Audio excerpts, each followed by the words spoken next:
What's going on, people, and welcome to Man Knows Football. You are here with Guni after a loss. Yes, that's back-to-back losses, back-to-back 1-0s, but this time in the Champions League away from home in Turin against Juventus. And what a poor performance it was from Chelsea. But before I do get into the content, please make sure you do like, share, subscribe, all of that good stuff. Also, leave your thoughts down there in the comments as well.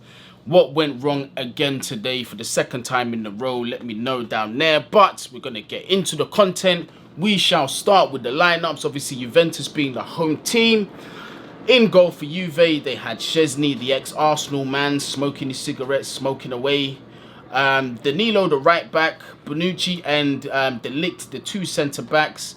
Sancho, the left back. The midfield three of Bentancur, Locatelli and Rabiot. The front three of Cuadrado, Bernardeschi and Federico Chiesa. On the bench for them, they had De Sciglio, Chiellini, Winston McKennie, Moise Kean, Carlo Pinsoglio, I hope I got that right, Daniele Rugani and Mattia Perin. Oh, one more, and Dejan Kulusevski, who did come on, so how can I forget about him? And then for Chelsea, the away team, in the goal, the reliable Edouard Mendy, and in front of him, Rudiger, Thiago Silva and Andreas Christensen. The wing-backs, Marcos Alonso and Azpilicueta. The pairing in the middle of the midfield, that pivot was Mateo Kovacic and Jorginho. The three attackers, Hakim Ziyech, Lukaku and Kai Havertz. On the bench, Kepa, Timo Werner, Ruben Loftus Cheek, Bettinelli, Trevor Chalobah, Niguez, obviously that's Saul, Ross Barkley, Callum Hudson-Odoi, Ben Chilwell and Malang Sarr. Where do I begin? Obviously with the first half. Yeah, it was a poor first half. You get me? It was just absolutely poor. Yes, we had most of the possession. Yes, we looked threatening, but we did nothing with the ball, fam. Absolutely nothing with the ball. So that's a contradiction within itself. How can you look threatening yet do nothing with the ball? That's what Chelsea managed to do. They convinced me with the possession that they had that we was going to produce something fruitful going forward. But we didn't see that. All we saw was us playing in front of Juventus, and we were just so... Listen, man, side to side, back, forth. I don't know what was going on. It was poor. We were not breaking down Juve. They looked comfortable defending against us at all times. As long as the game was being played in front of them, there was no runs being made in behind. There was no effort to drag the defenders or split the defenders. It was just an easy day in the office for them. But what are you going to do when you've got wing-backs like Marcos Alonso and Azpilicueta? The Azpilicueta decision, I can understand, who are restricted in pace. You get me? They're going to be pinned back against quality like Juventus, and Juve took advantage of that. They sussed us out from the minute go. They allowed us to play with the ball. They said, here, keep possession. Do whatever you want with it. You can play the prettiest possession ball you can want to play. And that's what they let us do. But when they did get the ball, when we did turn over possession to them, they looked deadly on the counter-attack. And that was blatantly their game all game. They did that in the first half and they did that in the second half. The second half was absolutely diabolical. That's where the goal came into it. But we're going to come into it. But it's like I said, no run-ins behind at all, man. Just none whatsoever. Again, I'm looking at Kai Havertz. I'm looking at Ziyech. The same two suspects, bro. The same two suspects as last week. Doing nothing up there, man. When they're in the final third, the balls were not good enough. Now, I'll say Kai Havertz's performance improved in the second half, but not enough. Nowhere near enough. Probably by like, I don't know, between 7 and 10% improvement from Kai. I wasn't too impressed by him. He needs to pull his socks up. But Hakim Ziyech, the ball's in the final third. Terrible. Absolutely terrible. It's the same telegraph pass that everybody knows. I can see it from New York. You're all the way in Italy. So what do you think the players can see? You are hitting passes with players right in front of you like statues. Are you purposely doing it to show that you're trying to make effort, but you've really run out of ideas and your confidence is in the toilet? You need to fix up. Why are you not coming deep to receive the ball? Why are you not leaving so much space between the attack and the midfield?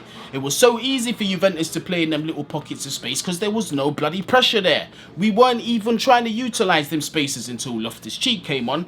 Again, we're going to come on to that later on. Oh my goodness me. It was just like... I don't know. I wanted Ben Chilwell to start this game today. Obviously, I understand the handicap with Azpilicueta starting on that right-hand side, but he could have taken a chance and started Callum Hudson-Odoi because we saw the difference that these two made when they came on. And it's fairly simple. We've been handicapped. We saw the handicap against Manchester City. When them two were pinned back, we have absolutely no support on the wings in the attack, and therefore we create absolutely zero chances. Why? Because our attacking mids are not coming to receive the ball. They're just waiting up there like they should be there with Lukaku, when really they shouldn't, because their role is different. Lukaku is there to find space, to sniff out the danger and to score goals. You are there to provide that threat. Why you didn't do it, I don't know. Us Chelsea fans don't know. I'm sure Tuchel's starting to get frustrated with it because something needs to change. But look, complacency, man. Complacency. It just kills us. It just killed us today. It killed us today. Absolutely. Look, 11 seconds into the second half is when we concede a goal. And the nature of that goal was absolutely... Listen, as good as the finish was, hats off to Juve. The game plan they executed today was marvellous, by the way. Allegri... Well done. Allegri done what Chelsea usually do to other teams.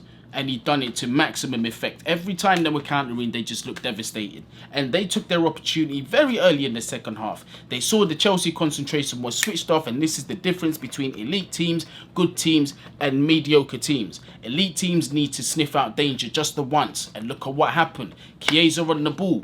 Rudiger sleeping, caught in his pyjamas and the pillow and the flipping, you get me? All sorts, blood. It was just all there, fam. Yeah? Chiesa, goal, boom.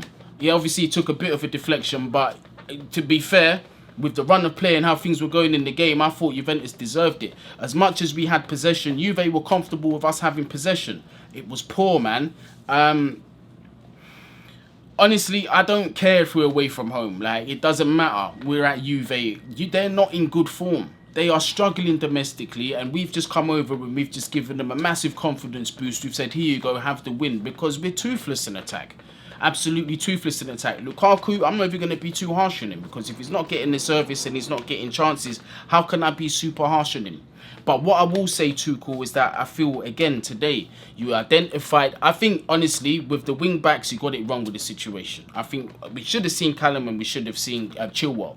But I'm going to give my respect to Tuchel. I trust him, obviously. I think that we are going to come good. And this is just a little blip. It's 2 games, for goodness sake. Luckily, it's not in the Premier League. It's in the Champions League. We're still in it. We can still top the group, whatever, you get me? Same with the Premier League. It's 1 loss. It's not the end of the world. So I do believe he will learn from this. But I wanted to see Ben Chilwell start today. So we actually had runs that were getting in behind. We had extra men in that attack. You get me? Extra men in the box. Therefore, we've got more of a threat. We would have worked that Juve defence a lot more. We weren't seeing that.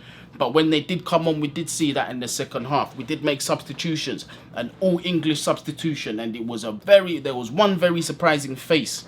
But Tuchel, obviously, like many of us, was not happy with the Chelsea performance and needed to change things up. And the first player that I'm going to mention who did come on is Ruben Loftus Cheek. And I thought that he stood out. He was the man that was providing that drive from deep into the attack. He was bridging that midfield to the attack, involving them into the game. And from there, you could see we're forcing corners, we're getting opportunities. A very good opportunity Kai Havertz had, and a decent opportunity that Romelu Lukaku had. And I thought Lukaku did well to pull off that opportunity, although by his standards, listen, it wasn't an easy chance by any means, but by Lukaku's standards, I expect him to at least hit the target or force a save for the goalkeeper. But it weren't meant to be today. But you could see, like, the game expanded. Callum Hudson-Odoi, big up himself, man. Because, listen, he was trying to make things happen. Eventually, it was 2-on-1, really, on Hudson-Odoi on that side. But he was still trying to make things happen. I thought the time that he did come on, he was positive. You get me? Ben Chilwell on the other side, you could see, like, an extra dimension was there. So that's definitely got to give Thomas Tuchel something to think about, man. Man, just the second loss on the trot, and I can't, aside from tactical wise, the players have to take a massive portion of responsibility for this, man. They let themselves down in the performance, particularly Ziyech, who I don't know, I had high hopes for this man at the beginning of the season, especially from what I was seeing from the preseason. Obviously the injury happened, and I was saying, you know what, let him get a run of games, let him get, get himself back into it. and we haven't seen anything. He's just been poor. He's overhitting them passes, overhitting them balls from Lukaku. Like, I just don't understand what's going on. And then you've got his other man on the other side, Kai Havertz.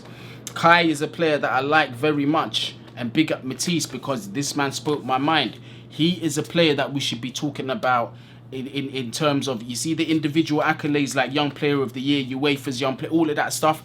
That's what we should be talking. That's how we should be talking about Kai Havertz. But the performances that we've been seeing from him recently have not been good enough. He needs to be more aggressive. He needs to hold on to the ball a lot better. Like, he needs to learn how to use his centre of gravity a lot better. Yes, I understand that he's a tall, lanky guy, but he needs to work on that in the gym because it's starting to show now. You get me? We can't keep having that too much. Also, we know him to be a creator. We know, like, at his imperial best, Kai Havertz loves to create. He's the double threat. He can score goals. He can create.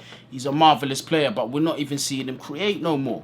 You get me? So Kai, I don't know what's going on there. And that brings up the question, although that Mason Mount isn't in the best form at the minute and he has got a quote-unquote minor injury, was he missed today? Do you think that Mason Mount would have made the difference? Let me know down there in the comments if you think that he would. But yeah, Kai, he needs to step it up going forward. Tuchel, I don't know. He needs to have a word with a few of them. Timo Werner. A lot of people are saying that we needed to see Timo today. But why though? This is my question. Why? We've seen Timo in a low block. Timo's attributes are like, listen, his touch is poor. You get me? I don't know where to begin with Timo. I don't. Like, his touch is off. Like, his passing is off. He gets dispossessed very easily. He can't finish. You get me? But in a low block, Timo is just not effective. Because again, if the ball's being played in front of the other team, Timo can't do fuck all. Sorry, pardon my language if you don't like swearing. But if he can't do anything. You get me? But if they consistently play a high line, that's where Timo is useful, because now he's going to start to stretch him. He's going to use his pace. There's going to be spaces that he's going to create for Lukaku, Kai Havertz, and all these guys to be, you know, at that point I'd agree. But against the low block, absolutely not. It's a waste of time. I don't really think he would have made much of a difference today. But yeah, this lack of attack, we're starting to get, I don't know, it's a bit early to be saying, but it's not a good sign that teams are starting to see like there is an issue. There's a creativity issue, man, in between that midfield and that attack. There is an issue. Something needs to be sorted out there. Personally, I'm happy to see Ruben Loftus Cheek again having a very good game. I think on merit he deserves to have a couple of of games to see how he's going to perform in the system. Will he be the difference maker? Will he be that spark that will bring goals back to Chelsea Football Club? Defensively, I'm not too worried. Aside from that momentary lapse of concentration, which invariably led to the goal that Juventus did deserve, I'm not overly worried about the defence. So, yeah, going forward, man, we need to do a lot better. This weekend, we've got Southampton. Some of you might be taking a breather, but understand, Southampton ain't won a single game in the Premier this season, and they are looking for one. Yeah, so don't get it twisted. They're going to be wanting to play this game, and they have good players. They've got a good threat on them. So, Chelsea, we need to come correct. We need to take our opportunities. Those two attacking midfielders, boy, I don't know if Tuchel needs to make some changes. At the minute, we're thinning options. You get me? Pulisic, unfortunately, is injured, and that's a player that he plays well in against low blocks. He can break down a low block. He will create them spaces. He's skillful enough with his feet to beat players and, you know, get one-on-one on goal. You get me? Them things there will create opportunities in the box. We don't have that without him. Hudson-Odoi, I feel like he should be given his opportunity, but in that right wing-back position, we are thin. Reece James is injured, and we've only got Azpilicueta, and obviously the Livramento is not here no more. So I understand that obviously that's on that side of things that could have been handled a bit better, but it is what it is. He's got to deal with the cards that he's dealt. But I'm not going to go on for much longer. Thank you for joining me in on this video, man. And honestly, I wish I had better news for you today. I thought Chelsea were poor. yeah, it's a difficult video to make. It's never a good feeling when your team takes the L. Also, I wanted to say as well, Matisse didn't make it to that preview with me and Eunice. However, we did film the second part to the first video. If you haven't seen it, Defense Wins Titles. The second part of that video is Attack Wins Games. Sorry. And that is with me, Eunice and Matisse, and that will be out tomorrow. So make sure, if you haven't watched the first part of the video, go back and watch that. I'll link that at the end of this video, and I'll probably put it on top as one of the cards. And watch out, tomorrow I will put out that video with myself, Eunice and Matisse. But until then, make sure you do like, share, subscribe, all of that good stuff. Leave your thoughts down there in the comments, and wherever you are, whatever you're doing and whatever time of the day it is when you're watching this video, please be safe. Bless.